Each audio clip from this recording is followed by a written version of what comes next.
నమస్కారం. మనం ఎన్నో సజ్జన సాంగత్యాలు చేస్తున్నాం. ఈరోజు మరొక విశిష్ట అతిథితో మనం సజ్జన సాంగత్యం చేస్తున్నాం.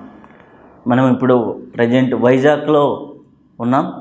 వైజాగ్లో అరుణ్ కుమార్ గారు, వారు గవర్నమెంట్ టీచర్గా ఉంటూ ఎన్నో ఆధ్యాత్మిక సొసైటీలతో అనుబంధం ఉండి ఎన్నో మన కార్యక్రమాలకు కూడా గెస్ట్గా రావడం జరిగింది.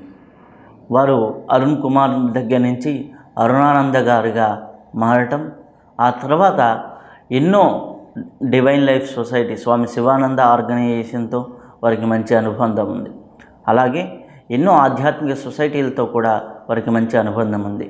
ఆ విశేషాలని వారి దగ్గర నుంచి ఆధ్యాత్మికపరమైనటువంటి అంశాలని, వారి యొక్క జ్ఞాన గంగని మనం తీసుకుందాం. నమస్కారం సార్. నమస్తే.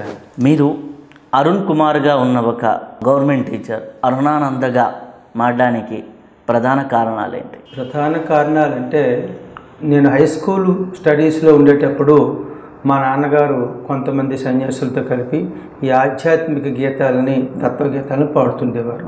ఆ పక్కనే చదువుకుంటూ ఆ విషయాల్ని గ్రహించడం జరిగింది. ఆ రోజుల్లోనే అదంతా తల్లిదండ్రులు అన్ని విడిచిపెట్టి హిమాలయాస్కి వెళ్ళిపోతే బాగున్నా అనే బీజం ఏర్పడింది. కానీ ఈ యొక్క భౌతిక బంధాల వలన మరి ఆ సాహసం ఆ వయసులో చేయలేకపోయాము. ఆ తర్వాత ఏమైంది, చదువు అంతా కంప్లీట్ అయిపోయిన తర్వాతని ఆ టీచర్గా ఏర్పడిన తర్వాత నాకు కొన్ని లలిత కళలు కూడా ప్రవేశించాయి. చిత్రలేఖనం చేయడం, డ్రమ్టేషను, తర్వాత ఇవన్నీ రకరకాల డైరెక్షను, ఇవన్నీ నాటకాలు గట్రా చేస్తుండేవాడిని. ఇవన్నీ చేసినా సరే సంతృప్తి ఉండేది లేదు. ఎంత సాధించినా, సక్సెస్ వచ్చినా ఏదో తీరని వెలితి కనిపిస్తూ ఉండేది. ఇలా కల్పిస్తూ ఉండగా ఒకసారి మా కొలీగ్ తోటి చర్చించడం జరిగింది. ఆయన దేవానంద స్వామి శిష్యులు అనమాట. ఆయన పేరు టంకాల అప్పారావు గారు అని. ఆయన మొన్న రిటైర్ అయిపోయారు. ఆయన ఏం చేశారు, దేవానంద స్వామీజీ ఋషికేశ్ నుంచి ప్రతి 6 నెలలకు ఒకసారి, అంటే ఆయన దసరాకి వచ్చి శ్రీరామనవమి వరకు దేశాటన చేస్తూ తిరిగి మళ్ళీ అతను ఋషికేశ్ మార్చిలో శ్రీరామనవమి అయిన తర్వాత వెళ్ళిపోయేవారు. అంటే అక్కడ కూల్ ఏరియా టైంలో ఆయన మనకి మొత్తం దక్షిణాది రాష్ట్రాలన్నీ తిరుగుతూ ఉండేవారు ప్రచారం కోసం. ఆయన ఆ సమయంలో 96 అక్టోబర్ 21వ తారీఖుని అతను నేను కలవడం జరిగింది. బుడతనాపల్లి రాజారాణి గజపతినగరం దగ్గర, విజయనగరం జిల్లా. ఆయన వస్తే అక్కడ కలిసి అతను చూసరికి చాలా ఆనందం అనిపించింది. నమస్కారం చేసుకుంటే రేపే మంత్రదీక్ష వచ్చేయండి అన్నారు. అప్పటికి నాకు మంత్రదీక్ష అంటే ఏంటో తెలియదు, ధ్యానం అంటే అంతకన్నా తెలియదు. ఆయనసరికి మంత్రముగ్ధుల్లాగా అతను చెప్పగానే నేను నా భార్య కలిపి రావడం, ఆయన తెల్లవారుజాము 5 గంటల రాగానే మంత్రదీక్ష ఇవ్వడం, సాధన ఎలా చేసుకోవాలి, ధ్యాన సాధన ఎలా చేయాలి ఆయన వివరాలను చెప్పడం, అక్కడి నుంచి సాధన కార్యక్రమంలో దాదాపు 23 సంవత్సరాలుగా మీరు ఆధ్యాత్మికంగా ట్రావెల్ అవుతూ ఉన్నారు. అయితే మీరు వారి దగ్గర నుంచి నేర్చుకున్నటువంటి పాఠాలు ఏంటి? అక్కడి నుంచి 96 తర్వాత ఒక్కో స్టెప్ బై స్టెప్ ఏం నేర్చుకున్నారు? దీని ముందు ధ్యానం సాధన చేశాము. చేస్తూ ఉండగా స్వామీజీ 2000లో పరమైపోయారు. దేవానంద స్వామీజీ 2000 జనవరి 7వ తారీఖు. ఆ తర్వాత నేను అక్కడికి కొత్త వలసకి ప్రమోషన్ మీద రావడం జరిగింది. ఆ తర్వాత రామయోగ గారని లైదాం ఆశ్రమం, శివానంద ధర్మక్షేత్రము ఆయన ఉన్నారు. ఆయన ఏం చేశారంటే, నేను ఒక్కడనే ఉన్నాను స్వామీజీ అంటే, మీరు ఒక్కరు చాలు ప్రచారం చేయండి అన్నారు. అంటే దివ్యజీవన సంఘం అంటే భారతీయ సనాతన సాధన సంప్రదాయాలని, ధ్యానము వగేరా ఇవన్నీ కూడా ప్రచారం చేయడం ప్రధానమైనటువంటి లక్ష్యం అన్నమాట. సనాతన ధర్మము, సాధన సంప్రదాయాలని దాని ప్రకారంగా అందరిలో భక్తి బీజం నాటి ధ్యానం వరకు మరణించడం, ధ్యానము తపస్సు చేయించడం, ఇవన్నీ కార్యక్రమాలు అందరూ జరుగుతూ ఉండే. అది ప్రచారం చేయమని దానికి అనుకూలంగా ఉండడం కోసం గ్రంథ రచన చేపట్టడం జరిగింది. ఇప్పటికీ 14 గ్రంథాలు రాయడం జరిగింది. మీరు ఈ ప్రకారం అవుతూ ఉండగా మనకి ఇందులో అనేక సత్సంగాలు, సమావేశాలు, క్రోడీకరణలు చాలా బాగా చేయడం జరిగింది. ఈ సాధన వల్ల ఒకసారి రామయోగ గారు పరమైపోయారు 2010లో. పరమైపోతే అక్కడికి జ్యోతిర్మయ మాతాజీ అని పాలకొల్లు షణ్ముఖానందాశ్రమం అనమాట. ఆమె ఏం చేశారు, నాయన ఈ వేళ నుంచి అప్పటికి బాగా సాధనలో పైకి రావడంతో స్వామి మాతాజీ అన్నారు, ఈ వేళ నుంచి నువ్వు అరుణ కుమార్ కాదు అరుణానంద స్వామి అని నీకు నామకరణం చేస్తున్నాను అని చెప్పేసి స్వామీజీ మాతాజీ నామకరణం చేయడం 2010లో. అప్పటికి ఒక గ్రంథం రచనలో ఉంది. ఆ గ్రంథం అంటే బ్రహ్మానుభూతి పొందుటి ఎట్లు అని గ్రంథం అనమాట. ఓకే, బ్రహ్మానంద. ఆ గ్రంథంతో ఆ గ్రంథం నుంచి మా అరుణానంద స్వామిగా ఈ ఆధ్యాత్మ మార్గంలో ఉండడం జరిగింది. ఈ యొక్క 14 గ్రంథాలు దేని బేసిక్ మీద రాశారు? మొట్టమొదటి ధ్యానము సాధన రాయడం జరిగింది. ఈ ధ్యానము సాధన అన్నది ఒక వెహికల్ అన్నమాట మన ఆధ్యాత్మిక మార్గంలో పయనించడానికి. ఆ వెహికల్కి మరి మార్గం ఉండాలి, దారి ఉండాలి. మోక్షానికి దారి అని 2వ గ్రంథము. ఆటోమేటిక్గా లోపల నుంచి వస్తుంది, నేను సొంతంగా ఆలోచించిన సైకో ఒక గ్రంథం అవుతుండగా ఇంకో గ్రంథానికి బీజం పడుతుండేది. అప్పుడు మోక్షానికి దారి అనే గ్రంథాన్ని రాయడం జరిగింది. మోక్షానికి దారి అనే గ్రంథం జరిగిన తర్వాత మరి కంట్రోలింగ్ ఉండాలి, స్టీరింగు బ్రేకులు కనుక ఉండాలి. కనుక దానికి నిగ్రహము ఏం చేయను అనే గ్రంథం పడింది. నిగ్రహం అంటే మనస్సుని ఇంద్రియాలని కంట్రోల్ చేసుకుంటే ఏ విధంగా నడిపించాలి అనే విషయం మీదని తర్వాత గ్రంథం రాయడం జరిగింది. దాని తర్వాత ఏమైందంటే ఇవన్నీ కాదు, మరి దేనికి మన లక్ష్యం ఉండాలి, ఎక్కడ చేరుకోవాలి, మానవ జన్మ సార్థకత అనే గ్రంథాన్ని రాయడం జరిగింది. మన గోల్ అవి రాసుకున్న తర్వాత మరి అక్కడికి చేరుకోవాలంటే మనకి ఇంధనం ఉండాలి. కారు కదలాలంటే ఇంధనం ఉండాలి. అలాగే ధ్యాన సాధన నడవాలంటే ధర్మాచరణ ఉండాలి. ధర్మాచరణ ధర్మాన్ని ఆచరిస్తేనే, అంటే స్వార్థపూరిత ఆలోచన లేకుండా తనకున్న దాన్ని 10 మందికి పెట్టి మిగతా తింటే అది ధర్మాచరణ. అది మెయిన్ ఆస్పెక్ట్ అన్నమాట ధర్మాచరణలో. ఆ విధంగా దాని గురించి ధర్మాలు అన్ని రకాల సన్యాస ధర్మము, తర్వాత గృహస్థాశ్రమ ధర్మం, బ్రహ్మచర్య ధర్మం, ఇవన్నీ రాసుకుంటూ కవర్ చేయడం జరిగింది. ఈ ధర్మాచరణ అంటే ఇంధనం పోస్తే కారు అన్నీ ఉన్నాయి. కారు కదలాలి కదా, రూట్ ఉంది, గమ్యం ఉంది, కారు రెడీగా ఉంది, అన్నీ ఉన్నాయి, అన్ని కంట్రోలింగ్ ఉన్నాయి. కానీ కారు కదలదు. దాన్ని నడిపేవాడు కావాలి. నడిపేవాడు డ్రైవర్. అతనే గురువు ఉంటేనే మనం సరైన మార్గంలో వెళ్తాం, లేకపోతే మార్గం లేదు. అతను గురువుని ఆశ్రయించాలని ఆధ్యాత్మిక గురువు అనే గ్రంథాన్ని రాయడం జరిగింది. ఆధ్యాత్మిక గురువు ఎట్లా ఉంటాడు, శిష్యుడు ఎలా ఉండాలి, అతన్ని శిష్యుడు గురువుని ఎట్లా చేరుకోవాలి, ఎటువంటి భావాలతో అతన్ని పొందాలి అనే విషయాన్ని ఆ గ్రంథంలో రాయడం జరిగింది. ఇంకా వెళ్ళిపోతుంది కారు. గురువుని ఎప్పుడైతే ఆశ్రయించామో సాధన తెలుస్తుంది, ఆటోమేటిక్గా వెళ్ళిపోతుంది, సాధన జరుగుతుంది. కానీ కొంత దూరం పోతే ఒక చెక్ గేట్ పడుతుంది, అడ్డుపడుతుంది. చెక్ గేట్ తీస్తే కానీ కారు వెళ్ళదు. అదే మాయ అనే చెక్ గేట్ మనకుంది. దీన్ని దాటిపోవాలి, దీన్ని జయించాలి. ఈ మాయని ఎలా జయించాలి అనే గ్రంథాన్ని రాయడం జరిగింది. ఎలా చేయాలి, మాయలో ఉన్న లక్షణాలు ఏంటి, అది స్వరూప స్వభావాలు ఎట్లా ఉంటాయి, దాన్ని మనం తెలుసుకొని దాన్ని ఎలా జయించి మన గమ్యం చేరుకోవాలి అనే విషయాన్ని మాయని జయించుట గ్రంథంలో రాయడం జరిగింది. దీన్ని బాగా ప్రశస్తిని పొందింది గ్రంథం, చాలా అందరికి ఇష్టపడింది. ఆ తర్వాత సరే ఇంకా వెళ్ళిపోతుంది కారు, ఇంకా చెక్ గేట్ పోయిన తర్వాత గమ్యం చేరిపోతాం. ఆ గమ్యం చేరుకున్నదే బ్రహ్మానుభూతి పొందుటి ఎట్లు, భగవద్ అనుభూతి పొందుటి ఎట్లు. ఇది ఎలా అని చెప్పుకున్నాం. మాయను జయించుట ఎలా అంటే అది నాలెడ్జ్ పార్ట్, జ్ఞానానికి సంబంధించింది. బ్రహ్మానుభూతి పొందుటి ఎట్లంటే సాధనకు సంబంధించింది. ఇందులో ముఖ్యంగా పతంజలి గారు ఉపయోగించినటువంటి యమ, నియమ, ఆసన, ప్రాణాయామ, ప్రత్యాహార, ధ్యాన, ధారణ, సమాధి, అష్టాంగ యోగ విధానాన్ని దాన్ని ఉటంకిస్తూ దాని మీద ఒక ప్రత్యేకమైన వ్యాఖ్యలాగా ఆ గ్రంథాన్ని రూపొందిస్తూ చివరికి చాలా సక్సెస్ఫుల్ అయింది, బాగా వచ్చింది. అది అంతవరకు 8 గ్రంథాలు ఈ పార్ట్లో రాశాం అన్నమాట. రాసిన తర్వాత రామయోగ గారు అప్పటికి ఇంకా ఉన్నారు, ఆయన గ్రంథ రచనలో ఉంది, ఇంక మీరు గ్రంథాలు రాయడం ఆపేయండి అన్నారు.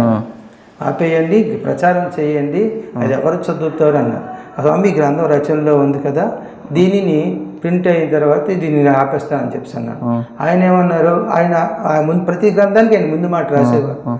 ఈ గ్రంథానికి మరి ముందు మాట రాయడానికి అతను పరం అయిపోయింది.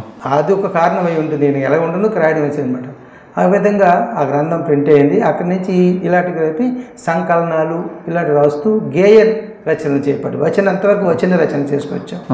వచన రచన ఆపేసి ఇంకా గేయ రచన చేస్తూ గేయాలు వగైరా సంకలనాలు కూర్పులు ఈ విధంగా అంటే భగవద్గీత నుంచి శ్లోకాలు తీసుకొని ముఖ్యమైన శ్లోకాలను 108 బాగా అవసరమైన వాటిని బాలల భావ సంశుద్ధికి భగవద్గీత అనే దాంతో ఒక 108 శ్లోకాలు అందరికీ అవసరమైన శ్లోకాలు అందులో పొందుపరిచి ప్రింట్ చేయడం జరిగింది. ఇలా ఒకటి అలాగే సత్సంగ విధానం ఏ విధంగా సత్సంగం చేసుకోవాలి దాంతోపాటు అనేక విషయాలంతా క్రోడీకరించడం జరిగిందనమాట. మంచిగా ఉండుము మంచిని చేయము ఇలా గ్రంథాలన్నీ కూడా తర్వాత స్వామీజీ శివానంద స్వామివారి సూక్తులు కూడా బ్రహ్మజ్ఞాన అభ్యాసకులకి శివానంద స్వామివారి సూక్తులు అంటూ కొన్ని కొటేషన్స్ పెట్టేసి ఆయన గ్రంథాల్లో సారం అంతా కూడా అంటే ఇలా ఎడిటింగ్ అంటే కూర్పు చేస్తూ వచ్చాం. చివరికి ఇప్పుడు 14వ గ్రంథం రచన అయ్యింది ఈ మధ్యనే. దాని పేరంటే తత్వజ్ఞానార్థ దర్శనం. తత్వజ్ఞానార్థ దర్శనంతో మెయిన్ ఆస్పెక్ట్ ఏంటంటే జీవుడుగా ఆవిర్భవించిన దగ్గర నుంచి తాను ఈ జీవనయానం కొనసాగిస్తూ గురువును ఆశ్రయించి సాధన చేసి తిరిగి పరబ్రహ్మలో ఐక్యమైపోయే వరకు ఎటువంటి సాధన ఉన్నదంతా కూడా ఒక నాటకీయ ప్రక్రియలో దాన్ని రాయడం జరిగింది. మీకు 14 గ్రంథాలు రచించారు, చాలా అనుభవం ఉంది. అసలుకి అందరూ పడేది సాధన చేసిన తర్వాత అందరూ పొందేటటువంటి ఇబ్బంది ఎక్కడంటే హరిషడ్ వర్గాలను జయించడం. కామ క్రోధ లోభ మదమాశ్చర్యాల్లో ఇరక్కపోతూ ఉంటారు. దాన్ని అక్కడ సాధన ఎప్పుడైతే ప్రారంభిస్తారో వారికి శక్తి పెరుగుతుంది. శక్తి పెరగంగానే ఏమవుతుంది, ఆటోమేటిక్గా ఈ హర్షడ్ వర్గాలు కూడా పెరుగుతాయి. ఈ హర్షడ్ వర్గాలు పెరిగినప్పుడు వాటిని ఎలా హ్యాండిల్ చేయాలి, ఎలా వాటి నుంచి తప్పుకోవాలి, అదే చాలా ఈ సాధనలో ఉన్నటువంటి మొట్టమొదట ప్రధానమైనటువంటి విషయం ఈ కోరికలే. ఈ కోరికల్ని మనం కంట్రోల్ చేసుకుంటే కానీ ఆధ్యాత్మిక మార్గంలో ముందుకెళ్ళలేము. ఒక ఈక్వేషన్ ఉంది, భగవత్ తత్వానికి లేకపోతే పరబ్రహ్మానికి కోరికలు మేళవించబడితే మానవుడు అవుతాడు. మానవుల్లో నుంచి కోరికలు తీసేస్తే భగవంతుడు అయిపోతాడు. సింపుల్ లాజిక్, చాలా బాగుంది. అంటే మానవుల్లో కోరికలు అనే ఒక మానసిక తత్వాన్ని పక్కా తొలగిచ్చేస్తే ఆటోమేటిక్గా భగవంతుడే కలిస్తే మానవుడు అయ్యాడు. కోరికలు తీసేస్తే భగవంతుడు అయిపోతాడు. ఒక స్టోన్లో నుంచి వేస్టేజ్ తీసేస్తే శిల అయిపోయినట్లు అలాగే అదే ప్రధానమైన సాధన. దీనికి భగవద్గీతలో మంచి విషయాలు చెప్పారండి. ఇప్పుడు కోరికలు ఎలా కలుగుతున్నాయి, దాన్ని ఎలా తొలగించుకోవాలి, దానికి స్థానం ఏంటండి సూక్ష్మంగా మీకు తెలియజేస్తాం. ఆవృతం జ్ఞానమేతేనా జ్ఞానినో నిత్యవైరిన కామరూపేణ కౌంతేయ దుష్పూరేణ అనలేనచ.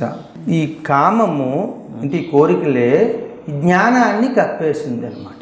జ్ఞానాన్ని కప్పేసి ఇది ఎప్పటికీ సంతృప్తి చెందదు, ఎంత తిండిపోతుందన్నమాట. తీరుస్తూనే కొలిది పెరుగుతూనే ఉంటుంది అని శ్లోకం తలగ భావం. అయితే దీనికి ఎక్కడ ఆశ్రయించుకుంది ఈ కామము, అది మనకు కావాలి.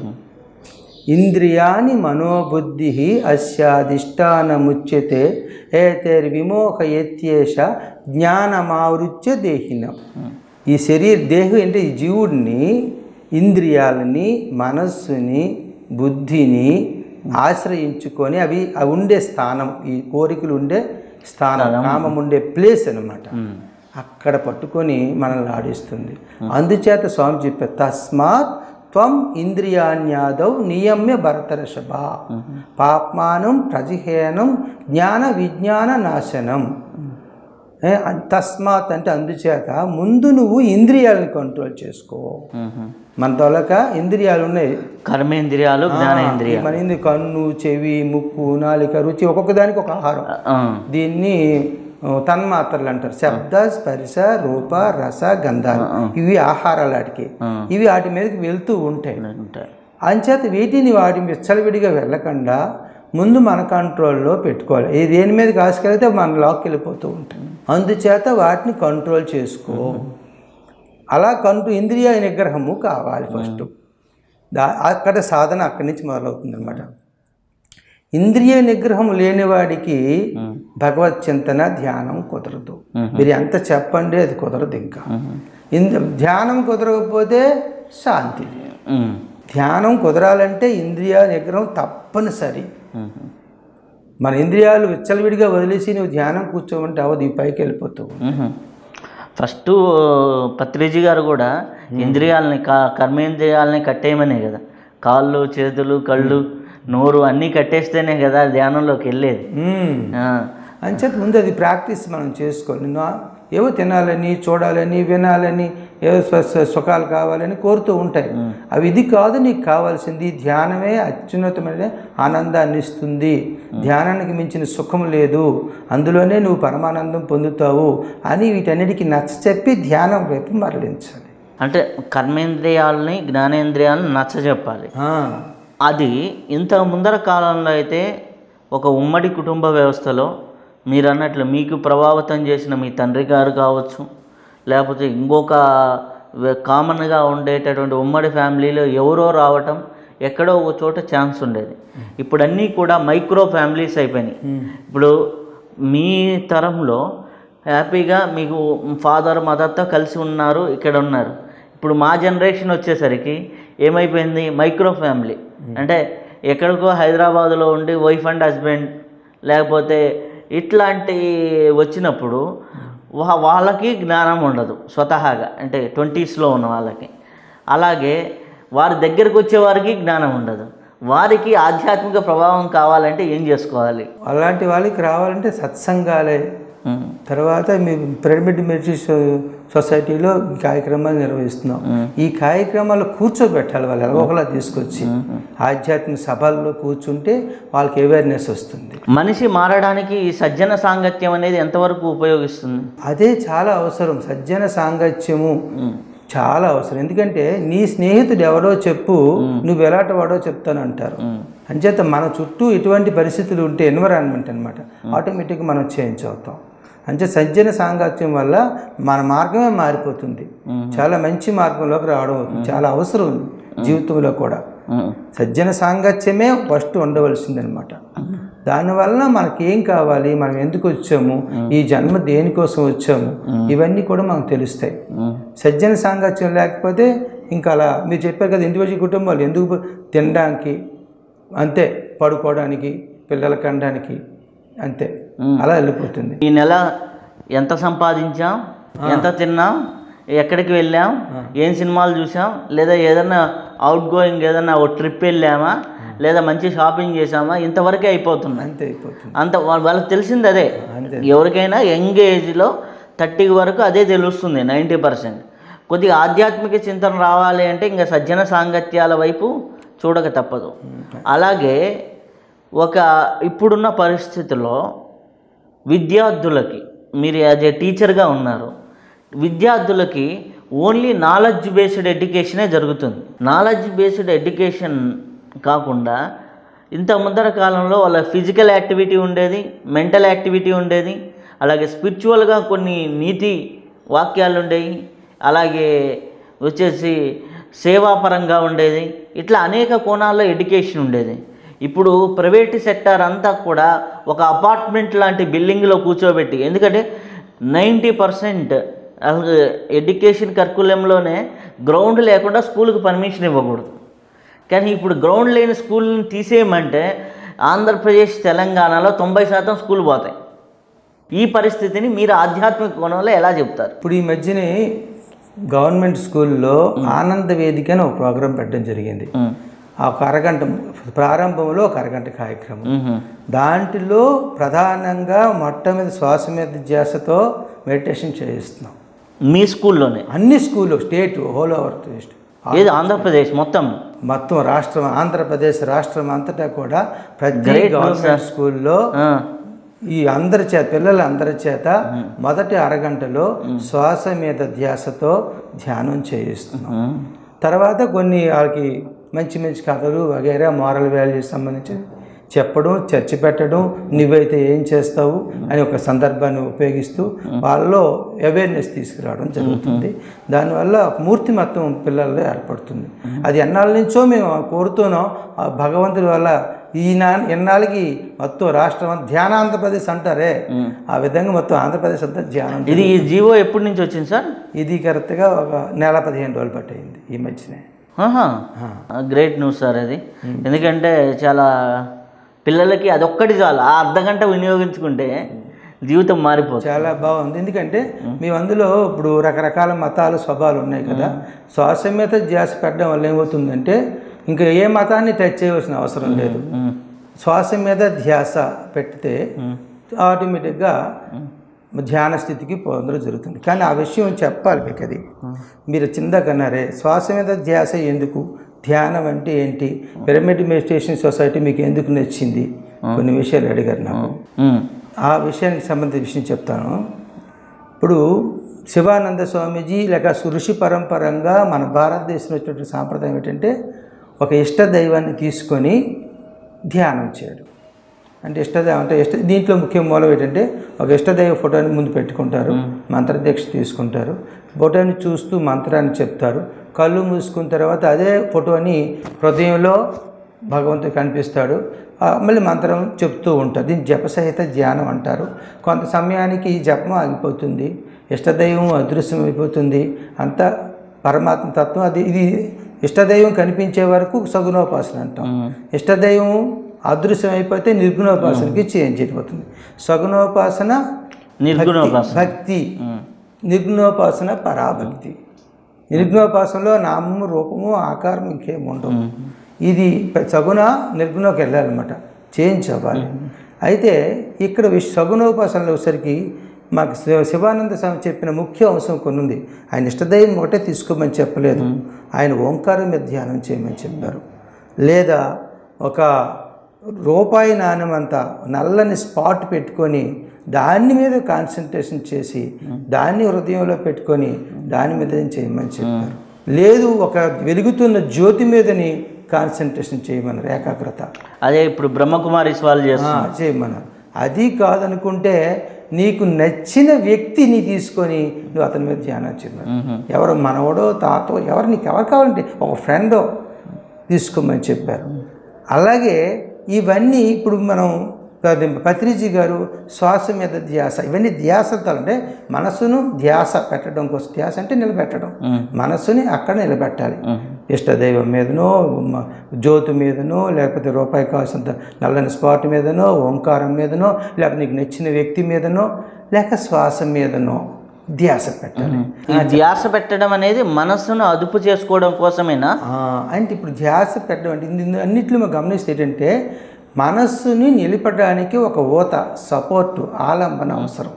అది నిలబడాలి ముందు, ఎక్కడో దాన్ని స్థిరంగా నిలబడితే అప్పుడు నిశ్చలతకు వస్తుంది. నిశ్చలత తర్వాత అప్పుడు ధ్యాన స్థితి పొందుతుంది.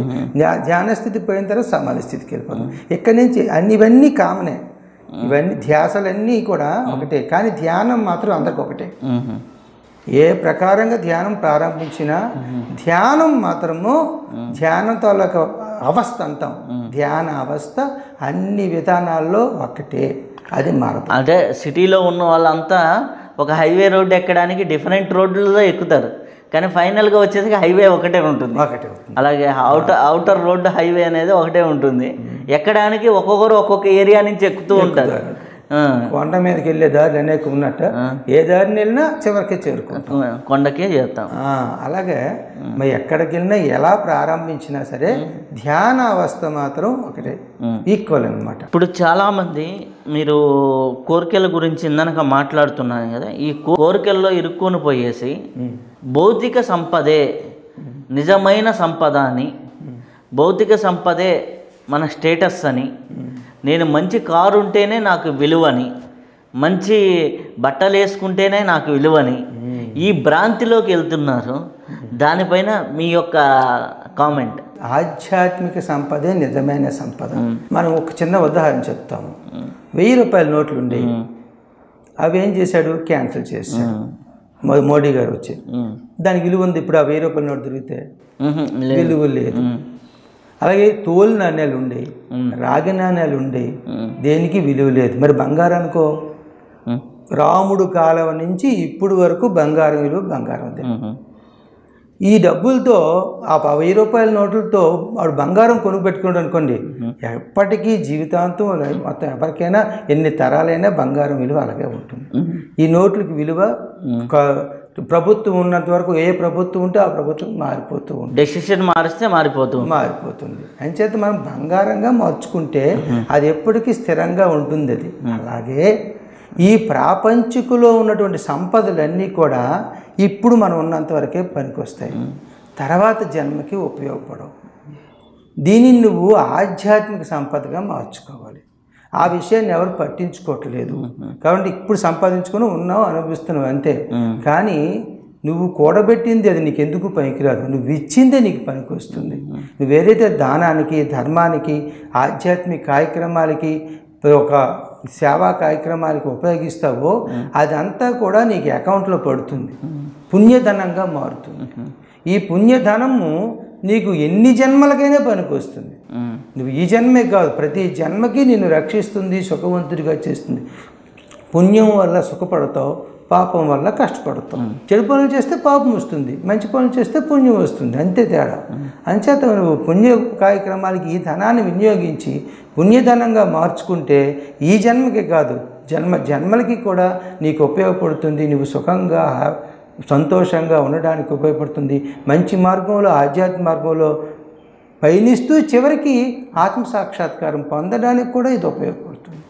అంత విలువైంది ఆధ్యాత్మిక సంపద, అదే ముఖ్యం. కానీ ఈ సంపదలోని ఈ 1000 రూపాయల నోట్లాగే కొంత ఇక్కడ ఉన్నంత వరకు ఉపయోగపడుతుంది, తర్వాత ఉపయోగపడుతుంది.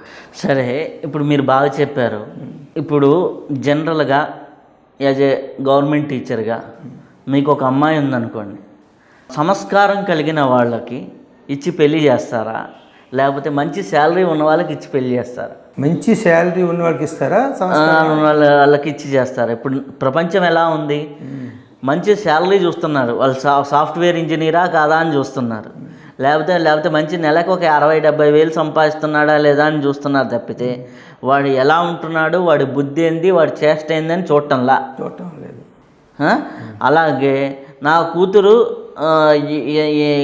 ఎక్కడ పోయి సుఖంగా ఉంటుంది, అత్తామామలతో లేకుండా, అందరితో కలిసి ఉండకుండా అని తల్లిదండ్రులు ఆలోచిస్తున్నారు. అలాగే సంపద కోణంలోనే పెళ్ళిళ్ళు జరుగుతున్నాయి తప్పితే సంస్కార కోణంలో జరగటంలా. మరి అందుకే కష్టపడుతున్నారు అందరూ. ఆ ప్రకారంగా చేయకపోబట్టి తర్వాత అనేక ప్రాబ్లంలు వచ్చి చివరికి డైవర్షన్ లెవెల్కి కూడా వెళ్తున్నారు. ముందు సంపదకి వాల్యూ ఇస్తారు, అక్కడికి వెళ్ళిన తర్వాత ఇబ్బందులు స్టార్ట్ అవుతాయి. వాళ్ళ మనస్తత్వాలు నప్పవు. వాడు కొట్టడమో, తిట్టడమో, హెరాస్మెంట్ చేయడమో, షాడిజంను ఉపయోగించడం చేసరికి ఈ సంపద ఇంకెందుకు, దీనికన్నా డైవర్షన్ బెస్ట్, నాకు వద్దు అనుకొని వెళ్ళిపోవడం జరుగుతుంది. దాన్ని పెద్దలుగా మనం గుర్తించి వాళ్ళ సంస్కారాన్ని కూడా ఆలోచించాలి.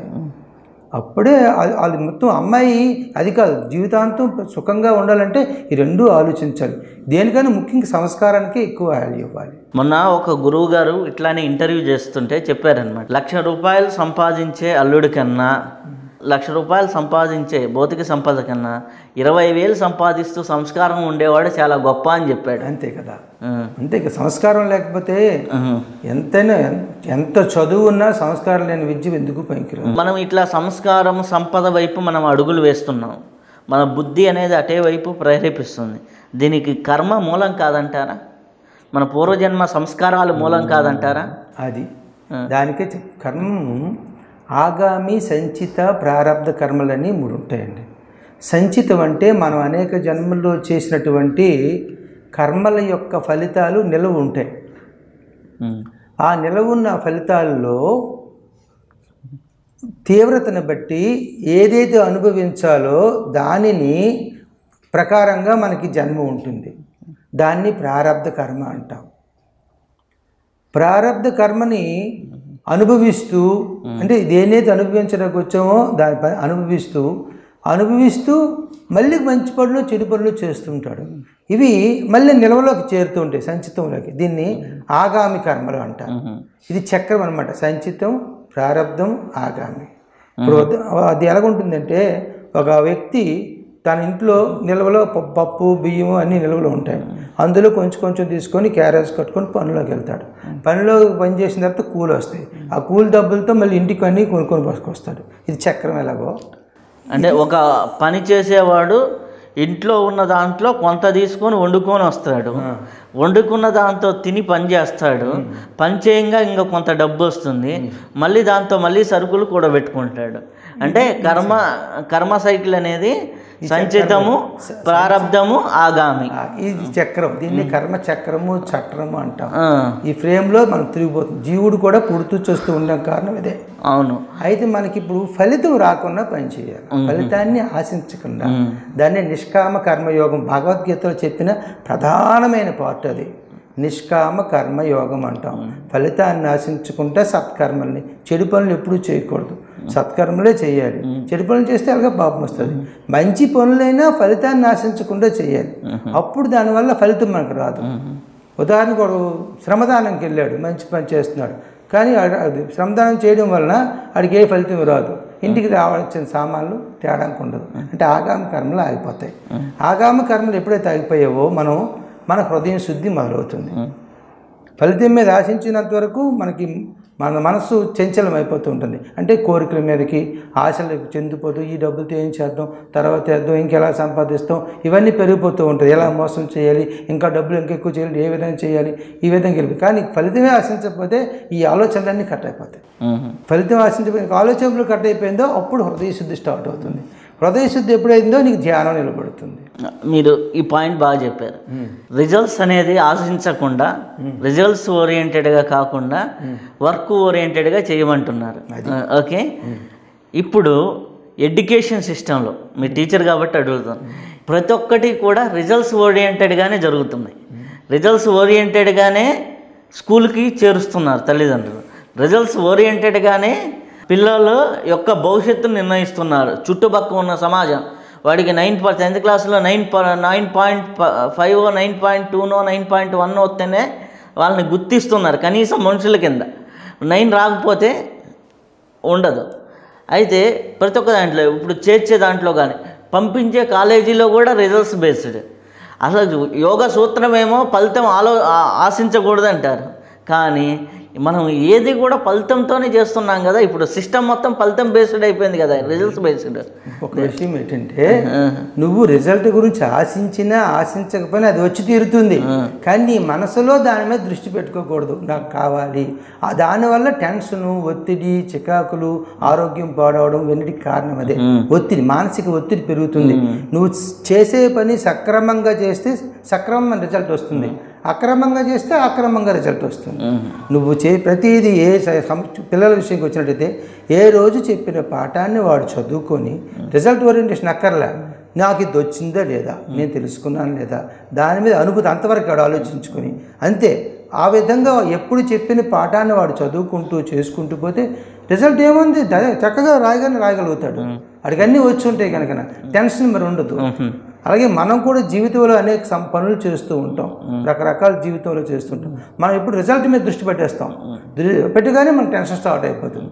రిజల్ట్ మీద దృష్టి పెట్టకుండా మనం ఏం చేయాలి, ముందు నేనేం చేయాలి, నా బాధ్యత ఏంటి, ఏ విధంగా నేను ప్రవర్తించాలి, అక్కడ ఆలోచించుకొని అది చేసుకెళ్తే రిజల్ట్ కరెక్ట్గా వస్తుంది. నీ బాధ్యత గురించి, నీ రోల్ గురించి ఆలోచించుకుంటా రిజల్ట్ మీద దృష్టి పెడితే రిజల్ట్ రాదు సరిగా కదా, నీ టెన్షన్ పెరుగుతుంది. ఇప్పుడు విద్య అనేది అవగాహనతో కూడి ఉండాలా, విద్య అనేది బట్టి కొట్టుడు ఉండాలా? విద్య అనేది బట్టి ఉండకూడదండి, అవగాహనతో ఉండాలి.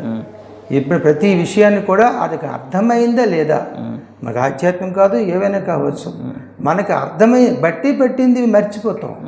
ఒక పారాగ్రాఫ్ చదువుతూ మధ్యలో ఒక వర్డ్ మర్చిపోయామంటే మరి పారాగ్రాఫ్ గుర్తు రాదు, ఇంకా మిగతాదంతా పోతుంది.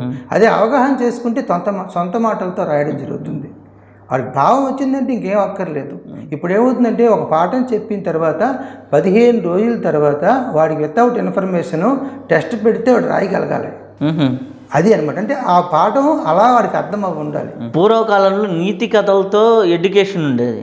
ఇప్పుడు నీతి కథల కంటే సబ్జెక్టుకే ఎక్కువ ప్రాధాన్యత వస్తుంది, ఫార్ములా బేసిక్కే ఎక్కువ వెళ్ళిపోతుంది అని ఒకటి ఉంది. దాని మీద అందుకే కదా మరి ఈ నెలలో వైలెన్స్ పెరగడానికి కారణం అది. గురువుని కొట్టేస్తున్నారు, ప్రొఫెసర్లను కొట్టేస్తున్నారు, ఎవరి మీద గౌరవం లేదు. కారణం ఏంటంటే ఈ మొరాలిటీ, నైతిక విలువలు పెంపొంచకపోవడమే. సబ్జెక్టు మీద ఓరియంటేషన్ వెళ్ళిపోవడం వల్ల అది ఏది మంచి ఏది చెడో తెలియట్లేదు వాడికి. అంచేత ఇది తెలియజేయాల్సిన అవసరం మనకు ఉంది. తల్లిదండ్రులు చెప్పాలి, తర్వాత బంధువులు చెప్పాలి, టీచర్స్ చెప్పాలి. అవకాశం వచ్చిన ప్రతి ఒక్కసారి కూడా వాడికి మొరల్ వాల్యూస్ ప్రతి ఒక్కడు ఆ విద్యార్థికి, ప్రతి వ్యక్తికి అందించాలి. ఒక్కరిదే బాధ్యత కాదు ఇది. దీనికి అంతటికీ మూలం కుటుంబంలో ఉమ్మడి కుటుంబాలు పోవటం వల్లే కదా. ఉమ్మడి కుటుంబాలు ఉన్నప్పుడు ఇవన్నీ ఉండేవి. ఎందుకంటే తల్లి తండ్రి ఎక్కడికైనా జాబులకు వెళ్ళినా పిల్లలు వచ్చినప్పుడు తాతో అమ్మమ్మ కూర్చోబెట్టుకొని ఏదో ఒక కథలో ఏదో ఒకటి చెప్పేవారు. ఇప్పుడు ఆ వ్యవస్థ దెబ్బతింటం వల్లే ఆటోమేటిక్గా టోటల్ సిస్టమ్ దెబ్బతింది అనేది ఒక ఒపీనియన్. దానిపైన మీది? అది కరెక్టే అండి. ఎందుకంటే తాతలు, నానమ్మలు, అమ్మమ్మలు వాళ్ళకి పిల్లలు కూర్చోబెట్టుకొని చక్కని పూర్వ గాథలన్నీ కూడా మంచి ఉదాహరణలతో వాళ్ళకి నైతిక విలువలు పెంపొందేవిగా సరదాగా చెప్తూ ఉంటే వాడికి ఆ వయసులోనే వాడికి మోరల్ వాల్యూస్ మనసుకు హత్తుకుండేవి. అది ఏది చేయొచ్చు, ఏది చేయకూడదు, ఏం చేస్తే ఎలాగవుతుంది, ఇవన్నీ బాగా తెలిసేవి. ఇప్పుడు అవి చెప్పేవారు లేకపోవడం వల్ల ఇప్పుడు స్కూల్లో వచ్చేసరికి సబ్జెక్ట్ సిలబస్ అయిపోతుంది. దానికి ఓరియంటేషన్గా పాఠాలు కూడా లేవు. ఇప్పుడు మా చిన్నప్పుడు ఉండేవి, ఇప్పుడు ఆ పాఠాలు తీసి సిలబస్ ఓరియంటేషన్ వెళ్ళిపోతుంది.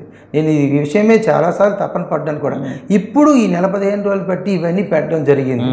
ఈ ఆనంద వేదిక అని ప్రోగ్రాం పెట్టి చక్కగా ఇవి జరుగుతున్నాయి, పిల్లలకి అవి అందించడం జరుగుతుంది. ఇంక భవిష్యత్తులో బాగానే తయారవుతారని నేను ఆశ అనమాట. అయితే మనము ఇప్పుడు వరకు ఏంటంటే ఎడ్యుకేషన్లో కానీ సమాజంలో కానీ చట్టానికి దొరకకుండా న్యాయానికి దొరకకుండా ఏ పని చేసినా అది కరెక్టే వాడి ఇంటెలెక్చువల్కి వదిలేస్తున్నారు. మనం పూర్వకాలంలో ఏంది ధర్మబద్ధంగా సత్యబద్ధంగా ఉండేవాళ్ళు. ఇప్పుడు ఏమైంది, న్యాయబద్ధంగా చట్టబద్ధంగా అయింది. నువ్వు రోడ్డు మీద పో, రాంగ్ రూట్లో పో, కానీ పోలీసోడికి దొరకకుండా వెళ్ళు, అది ఇంటెలెక్చువల్ కింద అయిపోయింది. అది ధర్మమే అంటారా? లేకపోతే సంపాదించు, ఒక 10 కోట్లు సంపాదించు, ఎవరికి దొరకకుండా సంపాదించు, అది న్యాయము ధర్మం కాదు. కానీ దాన్ని తెలివి కింద సమాజం గుర్తిస్తుంది. దీనిపైన మీ ఒపీనియన్? ఇప్పుడు మనిషి ధర్మము అంటే చేయదగినది, అధర్మం అంటే చేయకూడదు. కరెక్ట్ డెఫినేషన్ అనమాట. చేయకూడదు ఎప్పుడు చేయకూడదు, చేయవలసింది ఎప్పుడు చెయ్యాలి.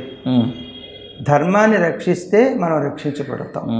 ధర్మో రక్షతి రక్షత, ఇది కరెక్ట్. అది అయితే వీళ్ళు ఏమనుకుంటారంటే ఎవడైతే మోసం బాగా చేస్తాడో వాడు తెలివైనవాడి కింద లెక్క. మోసం చేయలేకపోతే అమాయకుడు అంటారు. అమాయకుడు పనికి మాలినోడు కింద గుర్తిస్తున్నా. ఆ పేర్లో అమాయకుడు అంటే మాయ లేనివాడు, కపటం లేనివాడు, యథార్థంగా ధర్మాన్ని ఆచరించేవాడు అమాయకుడు. అమాయకుడు అనే పదానికి అర్థం మార్చేసి ఇన్నోసెంట్ అంటారు అనమాట. వాడికి ఇంకేం తెలియదు. ధర్మబద్ధంగా ఉంటే అమాయకుడు అంటారు. అది లోకం కలియుగ ధర్మం, కలియుగతో అలాక పద్ధతిలో వెళ్ళిపోతుంది.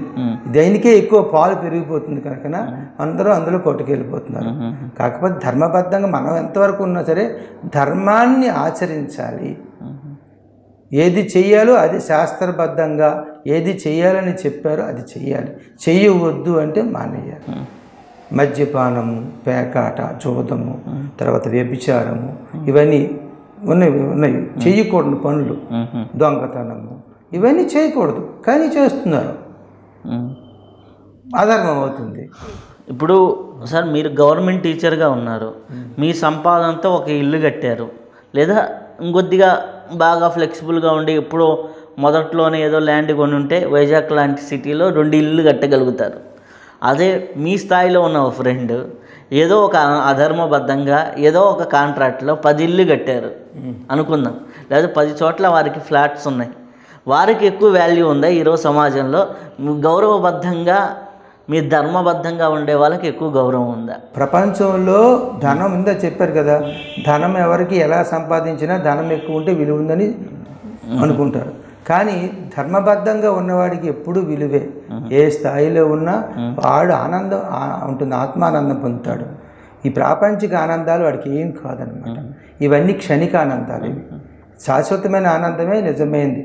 ఆత్మతః లోపల ఉన్నటువంటి ఆనందమే నిజమైన ఆనందం. ఈ పైన ఉన్న ఆనందాలన్నీ కూడా వ్యర్థమే. ఇవి టెన్షన్స్ పెరిగిపోతూ ఉంటాయి. రాను అధర్మబద్ధంగా ఎంత సొమ్ము వచ్చినా టెన్షన్ ఉంటుంది. ఆ ఒత్తిడి వల్ల ఆరోగ్యం పాడైపోతుంది. అంచేత అధర్మంగా ఎంత సంపాదించినా ధనానికి విలువ అసలు లేదు. అయితే మన కర్మ సిద్ధాంతం ప్రకారం చూసుకుంటే ఒక అధర్మపరుడు పూర్వజన్మ సంస్కారాల్లో అధర్మంగానే ఉన్నాడు, అధర్మ వృత్తినే చేశాడు, వాడు మళ్ళీ జన్మ తీసుకున్నాడు, వాడి సంస్కారం అంతా ప్రారంధం అంతా అధర్మంగానే ఉంటుంది. వాడు మళ్ళీ అవే వృత్తులు చేసినప్పుడు మళ్ళీ అవే ఫలితాలు వస్తాయి, మళ్ళీ అదే చక్రంలో ఉంటాడు.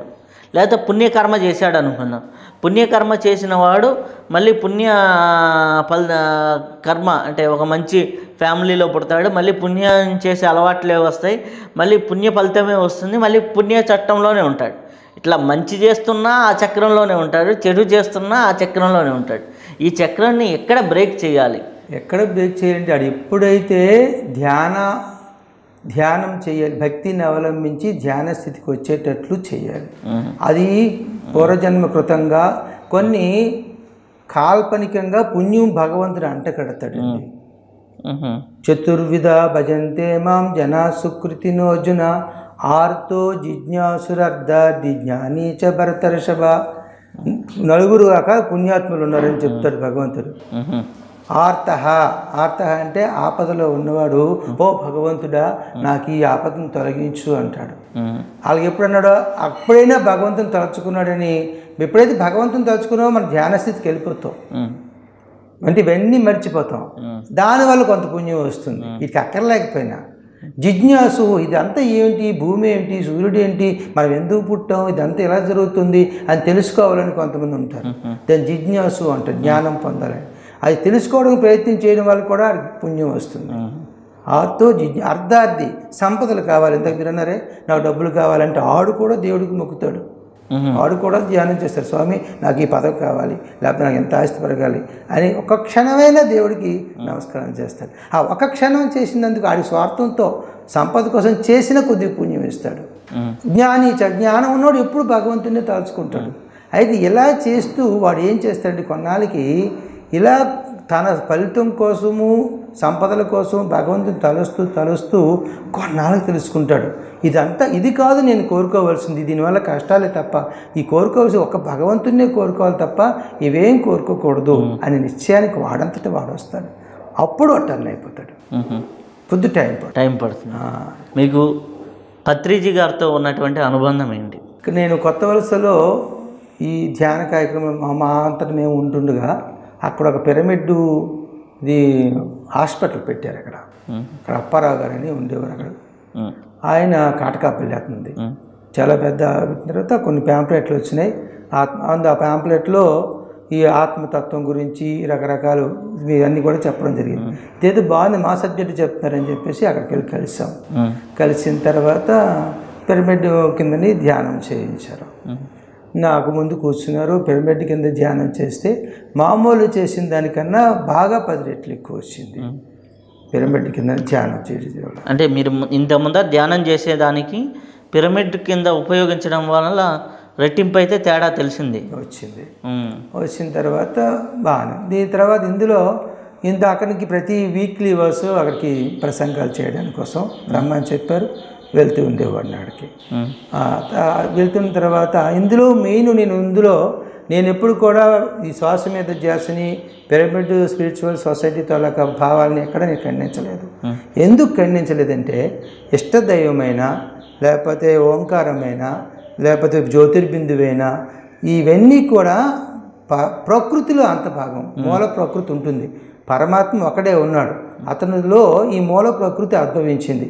ఈ మూల ప్రకృతిలో ఇవి ఆకాశము, గాలి, నీరు, అగ్ని ఇవన్నీ ఉన్నాయి. ఇందులో భాగమే ఇవన్నీ. భగవంతుడికి రూపం లేదు, మాయని తోడు తీసుకుంటేనే భగవంతుడి రూపం ఏర్పడింది. రూపం ఉందంటే మాయతో కలిసినట్లు లెక్క, వెలుగు ఉందంటే దానికి రూపం, అది మాయలో ఉన్నట్లు లెక్క. అన్ని మాయలో ఉన్న ఒక వస్తువునే మనస్సు ఆలంబనగా ఊతగా తీసుకుంది. ఇక్కడ మనము శ్వాస అంటే గాలి అంటే ప్రకృతిలో భాగం, మూల ప్రకృతిలో భాగం. ఈ గాలి శ్వాస మీద కూడా మనం ధ్యాస పెడుతున్నాం. అంటే ప్రకృతిలో ఇది ఒక భాగం, దీని మీద ధ్యాస పెట్టవచ్చు. ఇందులో ఎటువంటి తేడా లేదు. కానీ ధ్యాన స్థితికి వెళ్ళేసరికి ఈక్వల్ అయిపోతున్నారు అని చెప్పేసి నేను శ్వాస మీద ధ్యాస పెట్టుకుంటూ ధ్యానం చేసాం. 2 ఈక్వల్ అయినాయి. అది అనుభవపూర్వకంగా చెప్పిన మాట తప్ప ఇది అదే మామూలుగా ఊహించి చెప్పింది కాదు. అంచేత 2 ఒకటే. దాని చేత హిందీ ఏకంలో అందరూ మీకు ఎవరికి నచ్చిన విధానంలో ధ్యానం చేసుకోండి అనే చెప్తాను. ఎవరికి కూడా మీకు ఏ మార్గంలో ఉన్నారో ఆ మార్గం, కానీ ధ్యానం మాత్రం ఈక్వలే. కానీ ఇది అంతేగాని గడికి ఈ మార్గం ఒక్కోసారి ఈ మార్గం వెళ్తూ అన్ని మార్గాలు విడిచిపెట్టి కిందనే ఉండిపోతే శిఖరంలోకి వెళ్ళలేము. కొంతమంది ఏం చేస్తారు, కొంతవారు ఈ మార్గంలో వెళ్తారు, మళ్ళీ వెనక్కి వచ్చేస్తారు, తర్వాత ఇంకో మార్గం వచ్చేస్తారు.